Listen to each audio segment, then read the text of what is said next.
All right, welcome back. So finally we are able to connect with our guest. So Yasir भाई मैं आपको add कर रहा हूँ.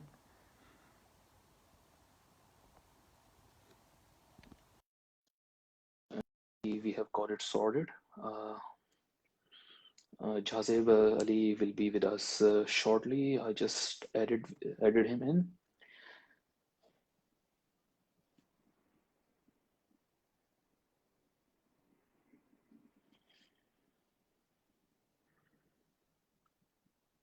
अस्सलाम वालेकुम।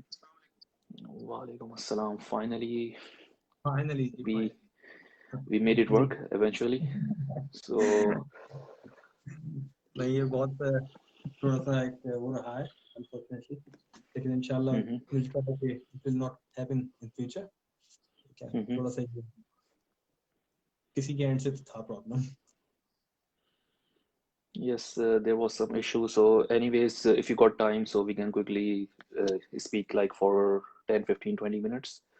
जी जी जी please. So uh, as we mentioned earlier that this today it was our first interview in terms of the startup that we have created, how to create an effective professional profile. So sir मुझे कुछ आपसे questions करने हैं तो उसके बारे में अगर आप हमें अपनी on the basis of your experience कुछ बता सकें तो इट वुड बी ग्रेट.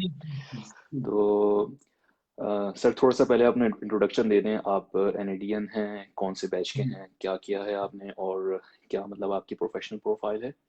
जी जी, जैसे मेरा नाम सबको पता ही, मैं जहांजेब मेरा नाम है और मैं 2004 का पास आउट हूँ सिविल इंजीनियरिंग से। और उबैद और मैं हम सारे एक साथ जो है ना, मतलब कि हुआ करते थे एनईडी में। उबैद मैकेनिकल में था, मैं सिविल में था। और जिशान वो हमारे से 1 साल सीनियर थे हमसे। और जिशान और मैंने जो है कुछ अर्सा साथ भी काम किया है ऑयल एंड गैस सेक्टर में, तो हमारे रास्ते आपस में एक दूसरे के साथ क्रॉस होते रहे। तो मैं पिछले 4 साल से जो है ऑस्ट्रेलिया में हूँ यहाँ पे। और उससे पहले मेरा तकरीबन 9 साल का एक्सपीरियंस जो है मिडल ईस्ट का है। और कुछ अर्सा मैं पाकिस्तान में भी रहा हूँ। मिडल ईस्ट में भी तकरीबन 4 ममालिक में मैंने काम किया, सऊदी अरब में भी, कतर में भी, अबू धाबी, दुबई, बहरीन। तो यहाँ पे भी काम कर चुका हूँ। तो ये एक ब्रीफ सा प्रोफाइल है मेरा। अच्छा, तो आपने जैसे बताया आपने पाकिस्तान में भी जॉब की है, आप मिडिल ईस्ट में भी रहे हैं और now you are in Australia. तो आप इन तीन डिफरेंट लोकेशंस में जो वर्किंग कल्चर है एज एन इंजीनियर उसको किस तरीके से देखते हैं. आपने क्या डिफरेंस महसूस किया जॉब सीकिंग के लिए हवाले से पाकिस्तान में, मिडिल ईस्ट में और इन पर्टिकुलर ऑस्ट्रेलिया में. जी असल में मसला ये है कि ऑस्ट्रेलिया में और रेस्ट ऑफ द वर्ल्ड जो हम नॉर्मली यहाँ से आते हैं, पाकिस्तान और मिडल ईस्ट ही होता है ज़्यादातर। तो ये जो हम्म. यूरोपियन वर्किंग एनवायरनमेंट है वो एक बहुत ही बहुत ही एक कॉम्प्लेक्स तो नहीं मैं कहूँगा, लेकिन एक यूनिक है अपने अंदर। तो उसके लिए आपको थोड़ी सी ज़्यादा एफर्ट करनी पड़ती है अपने आप को एक तरीके से प्रेजेंट करने के लिए। और पाकिस्तान में ज़्यादातर ये होता है कि आप रेफरेंसेस आपके बहुत अच्छे होते हैं, जैसे आपके फ्रेंड्स हैं, आपके कोलीग्स हैं, आपके क्लास फेलोज हैं, या आपके एक दो साल आपसे सीनियर हैं, तो वो आपको रेफर करते हैं और उसकी बुनियाद पे आप हायर हो जाते हैं। और उसके बाद फिर आप खुद ही परफॉर्म करते हैं और अपनी जगह खुद बनाते हैं। ये यहाँ पे इस तरीके से नहीं होता। मिडल ईस्ट में भी बहुत बहुत ज़्यादा हद तक ये हो जाता है कि आपके बैचमेट्स हैं, आपके क्लास फेलोज हैं, वो ऑलरेडी किसी ऑर्गेनाइजेशन में काम कर रहे हैं, तो दे कैन रेफर यू और definitely you can be selected for a certain position और you can start working on. लेकिन यहाँ पे एंटायरली डिफरेंट होता है। यहाँ की डायनामिक्स जो है वो बहुत ही डिफरेंट है। ये बहुत ही एक थ्रू प्रॉपर चैनल और बहुत ही एक सिस्टमेटिक वे में रिक्रूटमेंट प्रोसेस को ट्रीट करते हैं। रिक्रूटमेंट प्रोसेस यहाँ का बहुत डिफिकल्ट है। और मेरा मानना ये है कि यहाँ पे हमें बहुत ज़्यादा एक तैयारी के साथ आना चाहिए और हमें ये भुला के आना चाहिए कि यार मैं तो बहुत ही एक्सपीरियंस था और मतलब कि मैं तो वहाँ पे 12-14 साल काम करके आया था और उसके बाद जो है ना मुझे अब यहाँ पे जॉब नहीं मिली। तो ये आप एक फ्रस्ट्रेशन वाले जोन में चले जाते हैं। तो मैं सबसे पहले तो ये कहना चाहता हूँ कि जो भी यहाँ पे आता है पहले तो वो इस डायनामिक्स को समझ ले, ताकि उसको इसमें जो है ना आसानी हो जाए कि उसने किस तरीके से जॉब हंट करनी है। और हम्म. रिक्रूटमेंट प्रोसेस को भी समझें कि रिक्रूटमेंट प्रोसेस कैसा होता है। अब हमारे और आपने उनको इंटरव्यू दिया और इंटरव्यू देने के बाद आपका जो है ना एक फॉलो अप होता है और उसके बाद आप बस हायर हो गए। ये जस्ट एक चंद हफ्तों की, चंद दिनों की बात होती है कि आप हायर हो जाते हैं किसी भी रोल। लेकिन यहाँ का जो रिक्रूटमेंट प्रोसेस है, मैंने जैसे कहा है कि वो बहुत ही एक उसकी टाइमलाइन होती है कि आपको हायर करना है तो उनको भी पहले उन्होंने एप्लीकेशंस को इनवाइट करना है, उसके लिए उनके पास 1 मंथ होता है। फिर उसके बाद वो 1 मंथ के बाद जब गुजरता है फिर वो इंटरव्यू कॉल करते हैं। तो हफ्ते में 1 से या 2 से ज़्यादा इंटरव्यूज नहीं कंडक्ट करते। फिर उन्होंने कम से कम 10 कैंडिडेट्स को शॉर्टलिस्ट करना होता है। फिर वो शॉर्टलिस्ट होने के बाद फिर वो जाते हैं हायरिंग मैनेजर के पास। फिर उसके बाद एक टेक्निकल इंटरव्यू होता है। तो इट टेक्स मंथ्स, समटाइम्स ये 6 महीने का प्रोसेस होता है। अगर बहुत ही कोई एक ऑर्गेनाइज्ड अगर फर्म हो या ऑर्गेनाइजेशन हो या कोई भी इंडस्ट्री हो तो उसके अंदर ये टेक्स समटाइम्स 3 to 6 मंथ्स ये रिक्रूटमेंट प्रोसेस। तो लोग अक्सर जो है ना इस बात में कहते हैं मेरा तो वहाँ हो गई नहीं, लेकिन फिर बाद में उनको जब जॉब की कॉल आती है या उनको इंटरव्यू के लिए कॉल आती है तो वो भूल भी चुके होते हैं कि हमने कहीं ऐसा अप्लाई किया था। तो ये एक बहुत ही, उसके साथ साथ फिर आपको ये है कि आपको अपनी प्रोफाइल किस तरीके से प्रेजेंट करनी है। तो वो अब आप आगे चलते हैं सवाल पे तो देखते हैं। चलिए जी, हमारा नेक्स्ट क्वेश्चन है कि एज ए इंजीनियर पर्सनली ये मेरे अपना क्वेश्चन है जो मैं अपने लिए आपसे पूछना चाह रहा हूँ, और मैं समझ रहा हूँ कि हमारे काफ़ी सारी ऐसे भी फेलो इंजीनियर्स होंगे जो ये क्वेश्चन आपसे पूछना चाहेंगे। माशाल्लाह तकरीबन आपका 20 इयर्स का एक्सपीरियंस है एज एन इंजीनियर। तो on the basis of what ever you know today, if you get a chance to start your career once again, what would you do and what would you not don't do on the basis of experience that you have right now? देखिए, सबसे पहले तो आपको ये देखना चाहिए कि आप किसी भी इंजीनियरिंग इंडस्ट्री के अंदर जा रहे हैं तो आप इस अगर स्क्रैच से शुरू करते हैं तो सबसे पहले आपको ये देखना चाहिए कि आप किस इंडस्ट्री में जा रहे हैं और उस इंडस्ट्री का फ्यूचर क्या है। वो अगले 5-6 साल तक की उसकी एक सस्टेनेबल डेवलपमेंट है कि नहीं। अब कोई बंदा, हाँ शौक तो मेरा कुछ भी हो सकता है, मैं शौक कुछ भी रख सकता हूँ और मेरा पैशन कुछ भी हो सकता है, लेकिन वो पैशन जो आप जिस रीजन में रह रहे हैं उसकी डायनामिक्स से अलाइंड भी है या नहीं है। अब फर्ज करें कि किसी एक जगह, ऐसी जगह जाके जहाँ पे कोई इस किस्म की कोई इंडस्ट्री एग्जिस्ट ही नहीं करती और मैं वहाँ जाके, अब माइनिंग है, अगर मैं पाकिस्तान में जाके कहूँ कि माइनिंग मेरा शौक है, पाकिस्तान में तो माइनिंग कहीं भी नहीं हो रही, मुझे तो नहीं पता। मुझे बहुत अच्छा लगेगा कि मैं माइनिंग जो है उसको समझूं कि हाँ ये बहुत ही एक डायनामिक इंडस्ट्री है, बहुत ही मतलब कि इमर्जिंग इंडस्ट्री है, ग्रो करेगी, इसमें बहुत ज़्यादा मतलब ग्रोथ है और मेरा शौक भी बहुत है। ठीक है ना, ओपन पिट माइनिंग है या क्लोज पिट माइनिंग है, अब वहां पे तो काम नहीं हो रहा। तो ये हमने अपने आप को ऑलरेडी एक गलत बोर्ड पे सवार किया। सबसे पहले तो आप ये समझ लें कि आप किस इंडस्ट्री में जाना है जो कि अगले 5 से 10 साल आपको एक रूम दे जहाँ पे आप दोनों इंडस्ट्री में सस्टेन कर सकते, या कोई खत्म होने वाली इंडस्ट्री आप उसमें भी नहीं जा सकते। तो आपको ये देखना चाहिए आप किस इंडस्ट्री में जाना चाहते हैं, फिर उसमें देखेंगे आप मतलब किस फील्ड में। जी मतलब इन शॉर्ट अगर मैं आपकी बात को ब्रीफ करूं तो ये कि we have to think like 10-15 years ahead, कि 10 या 15 साल के बाद इस जो भी मैं जिस फील्ड में जॉब करना चाह रहा हूँ इसका क्या स्कोप होगा इन तो वो वट एवर वो रीजन। वो बहुत अच्छा एक यहाँ का सिस्टम है कि यहाँ का जो इकोनॉमिक एक रिपोर्ट्स हैं वो आपको बहुत अच्छे से इसका इंसाइट दे सकती हैं। असल में हम लोगों का मसला ये है कि जो लोग भी पाकिस्तान से आते हैं या जो लोग पहले से यहाँ पे हैं, मसला सारा ये होता है कि वो लोग उस प्रोसेस से नहीं गुजर के आ रहे, उन्होंने कभी भी इकोनॉमिक रिपोर्ट पढ़ के कभी भी अपनी फील्ड चूज नहीं की होती। दूसरी बात ये होती है कि हमारी यूनिवर्सिटी के हवाले से भी हमें कोई एक इंसाइट नहीं दी जाती कि आप जाएंगे तो आपको कहाँ जाना है।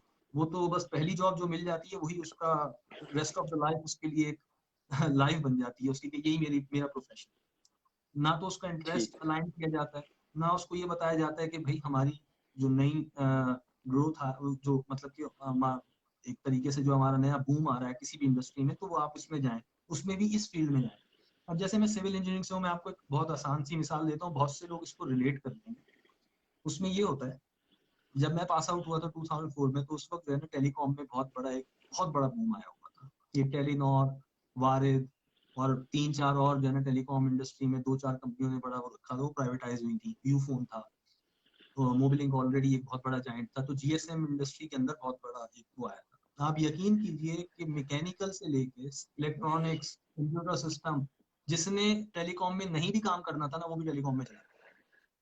और फिर उसके बाद बहुत सारे लोग ऐसे हैं जो टेलीकॉम में एक लंबे अरसे तक काम करते रहे, लेकिन उनका जो स्कोप ऑफ वर्क था और जो क्वांटम ऑफ वर्क था ना, वो शुरू में तो ठीक था, लेकिन उसके बाद वो क्वांटम रिड्यूस होना शुरू हुआ, और वो रिड्यूस होके इतना रिड्यूस हो गया कि उसके बाद हकीकत में एक सैचुरेशन क्रिएट हो गया।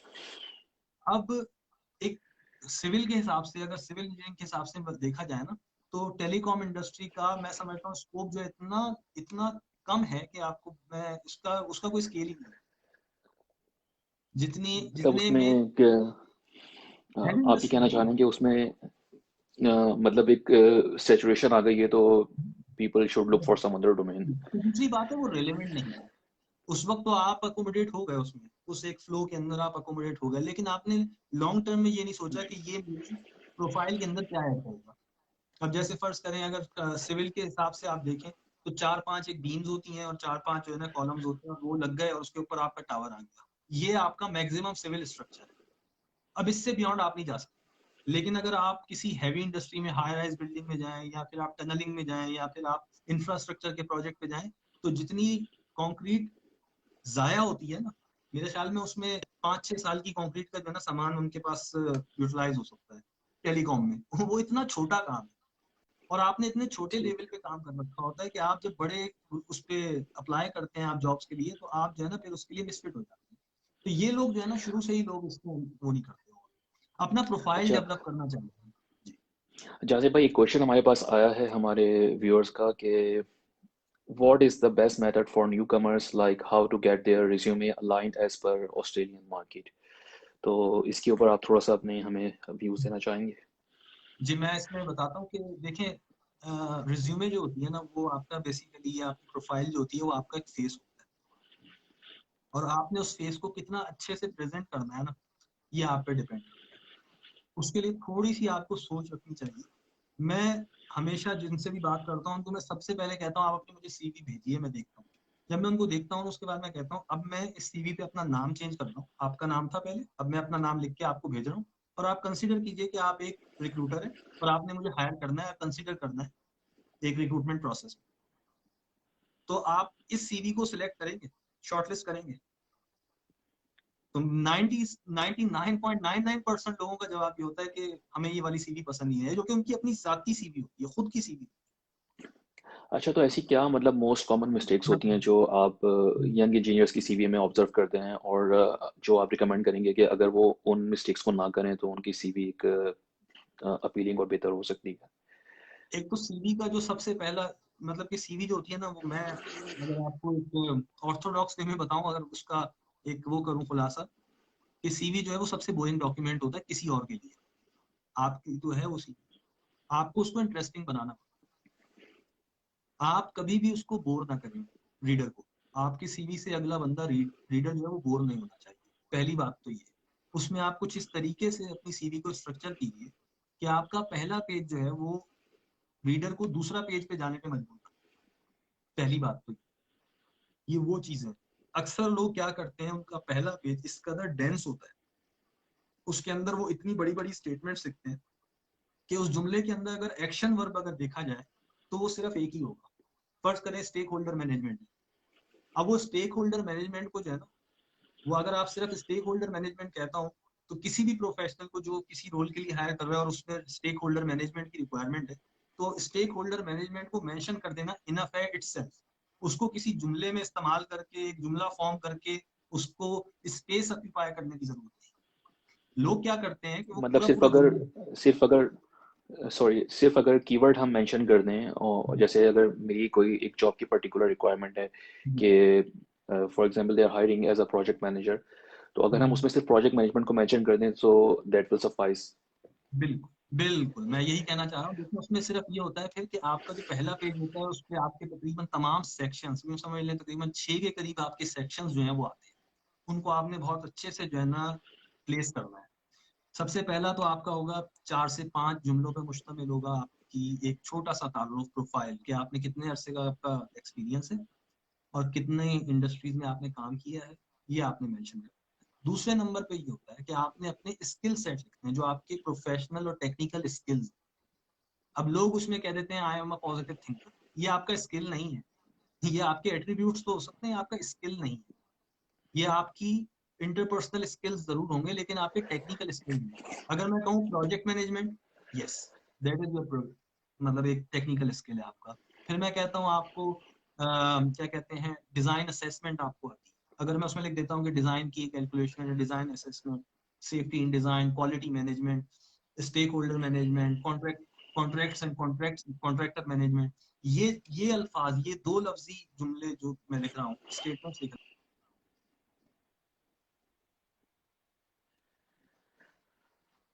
हूँ, बता रही हैं कि ये क्या है। फिर वो सवाल करें, उनको आपको प्रूव करना। तो आपने 12 से 14 स्किल के जो आपके स्किल्स हैं, टेक्निकल स्किल्स, वो दूसरे सेक्शन में आप ले सकते हैं। तीसरे सेक्शन के अंदर आपने अपनी कोई अचीवमेंट है, या आपने कोई अगर कोई जैसे अगर कोई पीएचडी स्कॉलर है, या कोई अगर मास्टर्स बाय रिसर्च कर रहा है, तो उसमें कोई यकीनन कोई ना कोई आर्टिकल लिखा होगा, या कोई पेपर लिखा होगा, या कोई रिव्यू किया होगा। तो वो अपने टेक्निकल स्किल्स में उसके अंदर दूसरी चीज के अंदर वो डाल सकता है कि ये मेरा प्रोफेशनल फील्ड में देखकर कुछ काम है। ये दूसरा सेक्शन। उसमें आप अपनी कोई अचीवमेंट भी लिख सकते हैं कि आपने किसी कंपनी के साथ काम करते हुए उनको कोई सर्टिफिकेशन अटेन करवाई, जैसे क्वालिटी हेल्थ एंड सेफ्टी के अंदर, या फिर आप फूड सेफ्टी है, या इंफॉर्मेशन टेक्नोलॉजी के अंदर आप उसकी इंफॉर्मेशन आईटी सिक्योरिटीज की बात होती है, तो उसमें आप कोई सर्टिफिकेशन या कोई किसी किस्म की कोई ऑडिटिंग आपने कंडक्ट करवाया, तो वो आप मेंशन कर सकते हैं। फिर उसके बाद आपकी आती है एजुकेशन। उस एजुकेशन के अंदर आपने अपनी तमाम एजुकेशन को ईयर वाइज लिखना है, ठीक है, क्रोनोलॉजिकल ऑर्डर में। सबसे पहले जो अभी आपकी रिसेंट है, उसके बाद आप उसको नीचे जॉट डाउन करें।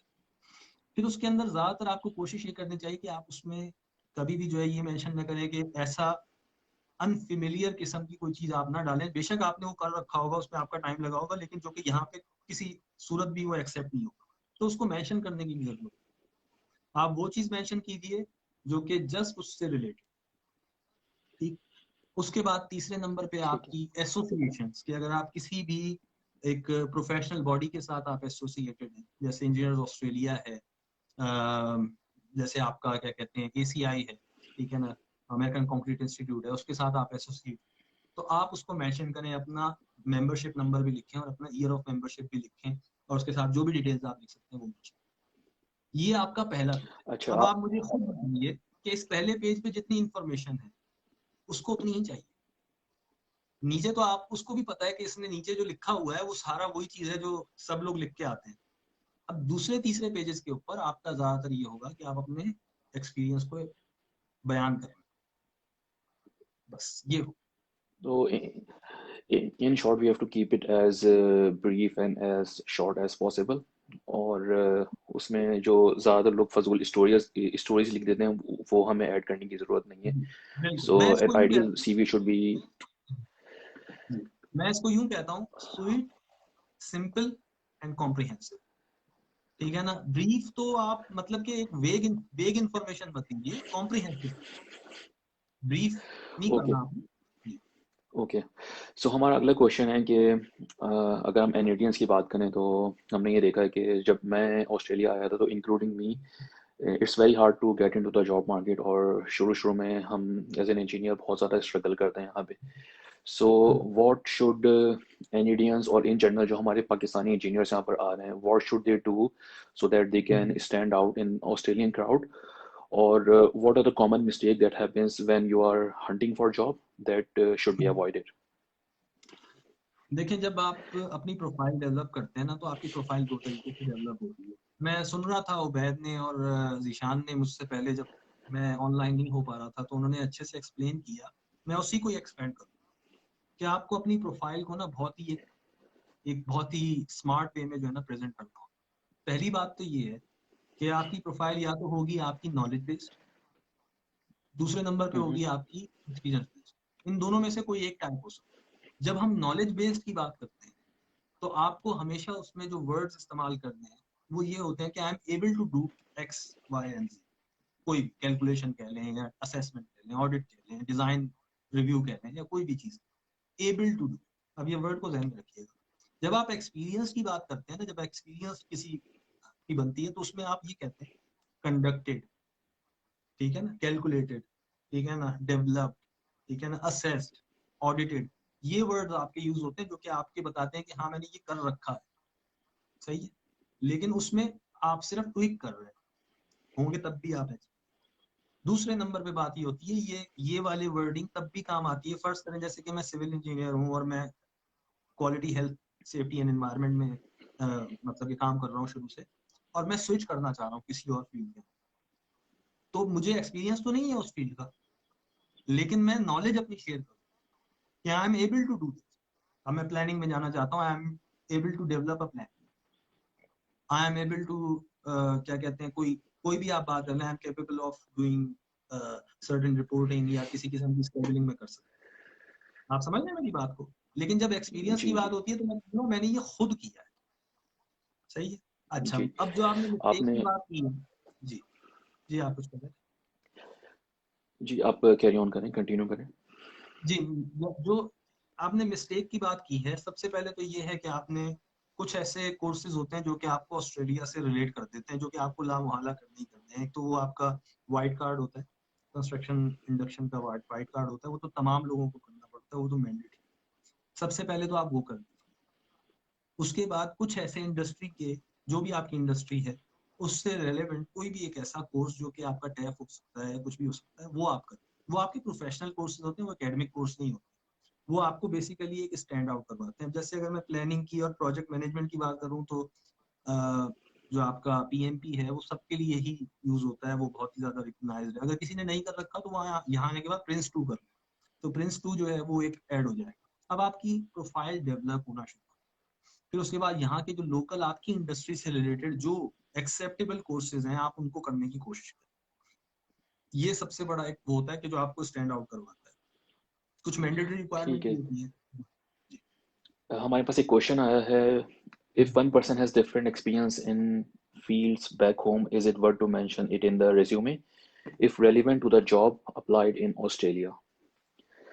दो अगर एंटायरली किसी का, डिफरेंट, जी मैं समझ गया, मैं अब जवाब दे देता हूँ। जी दो जी एंटायरली डिफरेंट चीजों को आप कभी भी एक सीवी में किसी एक जॉब के लिए, फर्स्ट करें मेरा क्वालिटी हेल्थ एंड सेफ्टी में भी एक्सपीरियंस है और प्लानिंग में भी, तो मैं दोनों चीजों को एक साथ मेंशन नहीं कर सकता, उनको ब्लेंड कर दूंगा ऐसे कि जिस जॉब के लिए मैं अप्लाई कर रहा हूँ वो या तो प्लानिंग की होगी या वो क्वालिटी हेल्थ एंड सेफ्टी की होगी, इन दोनों की जॉब में से कोई एक होगी। तो मैं अपने सारी चीज को ऐसे नहीं कहूंगा कि मैं फर्ज करो मैं QHSE प्रोफेशनल था, आप वहां पे भी लिखते हैं कि मैं प्लानिंग इंजीनियर ही था, मैं साइट इंजीनियर था, उसको ब्लेंड करते हैं कि site engineer can be doing anything, he can be a quality representative, he can be a planner, he can be a construction team representative, वो कुछ भी हो सकता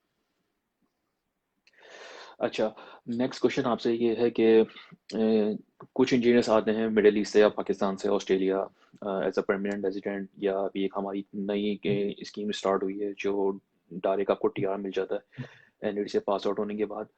तो वो इंजीनियर जिनका 3 4 5 साल का एक्सपीरियंस है और वो यहाँ पर आके किसी सीनियर रोल को टारगेट करते हैं, तो what would be the tricks that you will advise to have them in order to go through those kind of interview where they are targeting the senior or executive level job with 5 6 7 years of experience? है। अच्छा, Australia में ना एक सबसे बड़ा, यूँ समझ लें, इसकी इसकी जो एक चाल चलन है ऑस्ट्रेलिया का, वो आपको समझना पड़ेगा। यहाँ पे डायरेक्टली कोई भी मतलब यहाँ पे ऑर्गेनिक ग्रोथ होती है। यहाँ आपको मतलब कि ऐसे फ्लूक नहीं लगते कि आप जो है ना 3 4 साल के अंदर मैनेजर बन जाए, सही है। दूसरी बात ये है कि हम हमारा एक ये एक्सेप्ट करें या ना करें, कुछ कुछ लोग इससे डिसएग्री भी कर सकते हैं, लेकिन मैं अपना पर्सनल एक व्यू बता रहा हूँ कि जो एक इसके ऊपर आपके पास बहुत ही एक्स्ट्रा ऑर्डिनरी स्किल्स होने चाहिए अपने आप को बताने के। बाज औकात आपको ऐसा भी फेस करना पड़ता है कि आपका जो मैनेजर होता है वो आपसे एक्सपीरियंस में भी जूनियर होता है और उम्र में, लेकिन आप उसको रिपोर्ट कर रहे होते हैं। उसकी चंद वजूहात होती हैं, वो कुछ वजूहात हैं, वो सबके लिए समझने वाली हैं, वो कहने की जरूरत नहीं है, लेकिन वो चीजें हैं, एग्जिस्ट करती हैं। उसके लिए होता है कि जब आप ऑस्ट्रेलिया में आते हैं, आप ज्यादा एग्जेक्टिव पोजीशन को टारगेट ना करें, आप स्क्रैच पे करें और उसके साथ आप प्ले करें। ये हम कभी भी एडवाइस नहीं करते कि वो एग्जेक्टिव पोजीशन या सीनियर रोल को जो है ना वो टारगेट करें, वो हमेशा नीचे से टारगेट करें। मैं आपको बता रहा हूँ, जब मैं ऑस्ट्रेलिया आया था तो मेरा 14 साल का एक्सपीरियंस था, मैंने सबसे जूनियर लेवल की जॉब को भी अप्लाई किया और उसके लिए मैंने अपनी सीवी को उस तरीके से एक तरीके से ट्वीक किया था और उसके बाद फिर मैं अप्लाई करता था। ऐसा कभी भी नहीं हो सकता कि आप आए और आपको जो है ना ओवरनाइट जो है ना मतलब कोई सीनियर पोजीशन जो है ना ऑफर हो भी सकती है, लेकिन ये थंब रूल ऑफ थंब नहीं है, ऐसा कभी नहीं होता।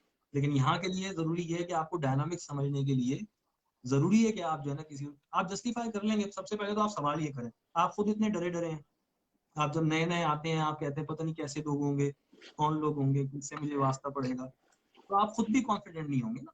तो आप जब कॉन्फिडेंट नहीं होंगे तो आपको इतनी सीनियर अकाउंटेबल पोजीशन को होल्ड करने का भी मतलब मैं समझूंगा कि जस्टिफाई करने की हिम्मत होनी चाहिए। अगर आप कर सकते हैं तो जरूर करें, लेकिन हम नहीं एडवाइस करते। अच्छा, ऑस्ट्रेलियन मार्केट के हिसाब से एक और क्वेश्चन है कि obviously you you have been working at a very senior position, और आपने काफ़ी सारे इंजीनियर्स के इंटरव्यूज़ भी किए होंगे, और काफ़ी सारी जो हायरिंग मीटिंग्स होती हैं वो भी अटेंड की होगी। तो what did you find out? What are the most common mistakes that people who come to get a job as an engineer they make in Australia, और जिसका एक नेगेटिव इम्पैक्ट होता है उनकी जॉब हंटिंग के हवाले से? ये सवाल दोबारा दोहराएंगे प्लीज, मैं समझ नहीं पाया। कौन सी ऐसी मिस्टेक्स हैं जो आप जॉब हंटिंग के लिए जो जो लोग आते हैं किसी जॉब के लिए इंटरव्यू देने गए हैं, तो क्या ऐसी मिस्टेक्स वो करते हैं जो उनकी जॉब मिलने के चांसेस को कम कर देते जॉब हंटिंग का जो प्रोसेस है, जो रिक्रूटमेंट प्रोसेस आपको बताया है, वो एक डिटेल्ड प्रोसेस है। वो स्टार्ट होता है आपकी सीवी बनने से, उसके बाद फिर आपको राइट जॉब अप्लाई करने से, फिर उसके बाद आपका आता है आप इंटरव्यू फेस करते हैं, फिर उसके बाद आपने इंटरव्यू में अपने आप को एक तरीके से प्रेजेंट करना है और वो रेस्पॉन्ड करना है इंटरव्यू में। तो सबसे पहले तो आपकी सीवी डेवलप, जब आपकी सीवी ही डेवलप नहीं होगी तो वो शॉर्टलिस्ट होने के चांसेस नहीं। जब आप शॉर्ट ये देखना पड़ता है कि आप किस तरीके से अपनी इंटरव्यू की तैयारी करेंगे, और अगर आप शॉर्ट लिस्ट हो जाते हैं तो ये सारी चीजें, एक सेकंड, तो ये सारी चीजें हैं जो करती हैं। मैं तो ये समझता हूँ कि लोग जो है ना वो हर जॉब को अप्लाई कर रहे होते हैं जो कि किसी सूरत भी एडवाइजेबल नहीं है। आपको पहले तो लिस्ट डाउन करना चाहिए कि आप कौन से रोल्स हैं जिसके लिए आप जो आपके लिए सूटेबल है और आपकी जो प्रोफाइल है उनके साथ मैच कर रही है। आपको सबसे पहले ये देखना चाहिए। हर जॉब के लिए हर इंडस्ट्री के लिए अप्लाई कर देना मेरे ख्याल से वो बिल्कुल भी वो नहीं करें। अच्छा, लोग इस तरह, ओके, सो एक हमारा और क्वेश्चन है कि मैंने भी ये मिस्टेक की है कि जब आप जॉब्स के लिए अप्लाई कर रहे होते हैं तो नॉर्मली होता क्या है कि आप एक सीवी बनाते हैं और उसी को जो है वो हर जगह जो है आप सबमिट कर रहे होते हैं, but you try to tailor your cover cover letter, और आई रियलाइज इट लेटर कि आपका जो कवर लेटर है और जो आपकी सीवी है वो मैच नहीं कर रही होती। तो इस हवाले से अगर आप जो नए जॉब सीकर्स हैं उनको कुछ एडवाइस करना चाहें। देखें, जो एक्सपीरियंस प्रोफेशनल हैं उनकी तो एक वक्त आके उनका सीवी और कवर लेटर ना वो एक तरीके से यूं समझ लें बिल्कुल ही वो हो जाता है, कस्टमाइज्ड हो जाता है, मतलब कि हर चीज पे चल जाता है। इसके एक्सपीरियंस के लिए बात कर रहा हूँ, क्योंकि मैंने हमेशा ये किया है कि मैं 10 या 12 जॉब्स जो है ना रोल जो है निकालता था जिनको मैं टारगेट करता था अप्लाई करने के लिए। उनके अंदर जो कीवर्ड्स इस्तेमाल हुए थे उन सबको मैं अपनी सीवी में इनकॉर्पोरेट करता था। अब वो सीवी अगर डेफिनेटली मेरी वो सीवी जो है ना शॉर्टलिस्ट होने के चांसेस हो जाते हैं, क्योंकि उनके जो कीवर्ड्स हैं वो उसमें इनकॉर्पोरेट। एक वक्त ऐसा आता है कि आपकी सीवी जो है ना बिल्कुल एक तरीके से ऐसी बन जाती है कि उसके अंदर अब कोई ऐसा वर्ड रह नहीं गया कि जो इनकॉर्पोरेटेड ना हो। सब कीवर्ड की बात कर, जो कवर लेटर है वो भी आपकी रिफ्लेक्शन होती है बेसिकली आपकी रिज्यूमे। ये प्रॉब्लम उस वक्त आता है जब आप डिफरेंट रोल्स के लिए अप्लाई कर रहे होते हैं। जैसे फर्ज करें कोई साइट इंजीनियर के लिए अप्लाई कर रहा है, कोई प्लानर के लिए अप्लाई कर रहा है। इनकी सबसे पहले आपको फर्क समझना होगा कि साइट इंजीनियर और प्लानिंग इंजीनियर के की रेस्पॉन्सिबिलिटीज होती क्या। मसला सारा ये आ जाता है। मसला ये सबको किसी को भी ये बहुत से लोगों को अक्सरियत को ये नहीं पता होता कि आप कैसे इस चीज को जो है ना प्रेजेंट करेंगे अपनी रिज्यूमे में, कि आप साइट इंजीनियर भी हैं आप प्लानर भी हैं। जो हायरर है ना वो बहुत बहुत ही मतलब कि आपको एक बहुत ही मैग्नीफाई करके देखता है, एक तरीके से उसको देख रहा होता है कि इसने क्या क्या चीजें इसमें डाल रखी है। तभी आप शॉर्टलिस्ट हो। तो ये सारी चीजें हैं जो आपने उसमें डालनी है अपनी रिज्यूमे के अंदर। डिफरेंट रिज्यूमे बनाएं। अगर वो कंस्ट्रक्शन मैनेजमेंट की है जो कि साइट से रिलेटेड है, आप उसको साइट पे लेके जाएं।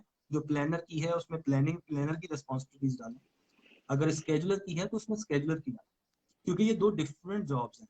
बहुत से लोग ये समझते हैं कि हम प्लानर हैं तो हम स्केजुलिंग भी कर लेंगे। वो स्केजुलर की जॉब बिल्कुल एंटायरली डिफरेंट होती है। फिर क्वांटिटी सर्वेयर होता है। अब मैं सिविल की बात कर रहा हूँ क्योंकि मैं सिविल से हूँ, कंस्ट्रक्शन का इंफ्रास्ट्रक्चर का बहुत काम चल रहा है, तो उसके हवाले से मैं बात कर रहा हूँ। और यही बात दूसरे डिसिप्लिन के ऊपर भी होती है। अगर कोई मैकेनिकल में है, कोई इलेक्ट्रॉनिक्स में है, तो उनको भी यही देखना चाहिए। अगर कोई पीएलसी में काम कर रहा है तो उसका डिफरेंट प्रोसेस होगा बिल्कुल एंटायरली। अगर कोई डिस्ट्रीब्यूशन में काम कर रहा है, अगर कोई मैकेनिकल में, कोई पावर प्रोसेस इंडस्ट्री में काम कर रहा है तो उसका एंटायरली डिफरेंट होगा। कोई केमिकल प्लांट में कर रहा है तो उसका डिफरेंट होगा। तो उनको डिफरेंट रोल्स इंक्लूड करने चाहिए। अब जो केमिकल या प्रोसेसिंग इंडस्ट्री या फर्टिलाइजर प्लांट के अंदर जो साइट इंजीनियर होगा, उसकी रेस्पॉन्सिबिलिटीज किसी क्या कहते हैं पीएलसी बेस्ड जो आपकी सर्विस ऑटोमेशन इंडस्ट्री है, उसके साइट इंजीनियर्स के साथ मुताबिकत रख सकती है कभी? बिल्कुल डिफरेंट होंगे दोनों साइड। ऑब्वियसली डिफरेंट होगी। तो ये हम मिस्टेक बहुत करते हैं कि वो एक ही रिज्यूमे बना के वो कहते हैं यार बोरियत हो गई है, बार बार क्या रिपीटेशन करना। उनको चाहिए कि वो अपने टारगेट कर लें कि उन्होंने कौन कौन से रोल्स को टारगेट करना है।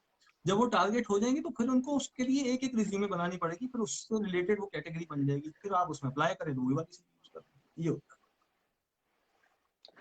अच्छा, लास्ट क्वेश्चन हमारा, अब काफ़ी टाइम भी हो गया है।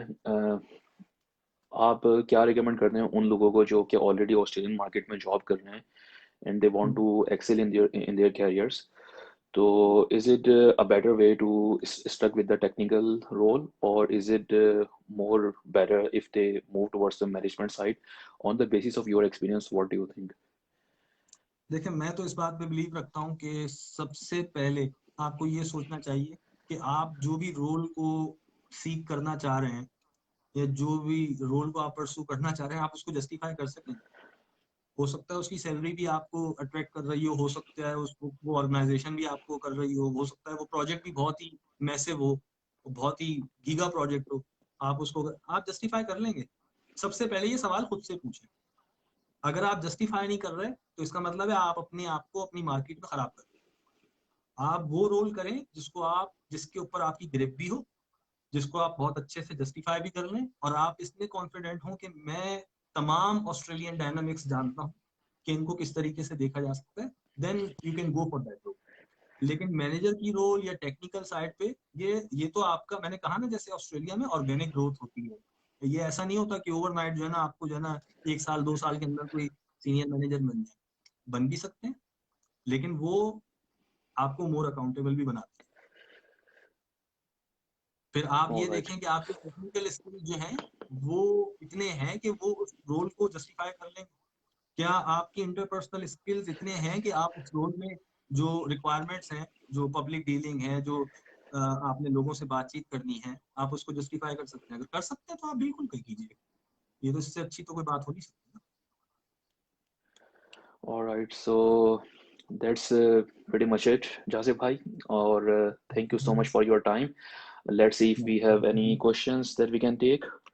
If not, then probably we will end this interview here. And I apologize everyone, including you, about whatever happened in the beginning. नहीं नहीं, So एवरीवन, मतलब कि सब लोग आए थे और बहुत अफसोस हुआ मुझे भी कि लोग मतलब कि वो नहीं कर सके हाँ, इसको। मतलब लेकिन एट अ ये टाइम हमारे रिकॉर्डिंग पास आपको 30 तक जो है वो it is recorded, so it will be shared on all the platforms.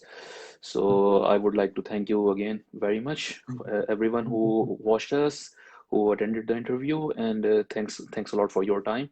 We मैं will talk later. आखिर में एक बात कहना चाहूंगा शहबाज, तमाम लोगों से कि जो लोग भी ये देख रहे हैं उनके पास मेरी प्रोफाइल भी होगी, they can always contact me. और अगर उनको किसी किस्म की भी कोई पर्सनलाइज्ड कोई सपोर्ट चाहिए, चाहे वो तमाम एनएडीएंस हैं, जैसे जिशान ने कहा था हम एनएडीएन तो हैं, लेकिन उसके अलावा अगर उनके ग्रुप में किसी को भी, उनके सर्कल में कोई भी प्रोफेशनल इंजीनियर है, अगर उस किसी को ज़रूरत है तो I am more than welcome to help him.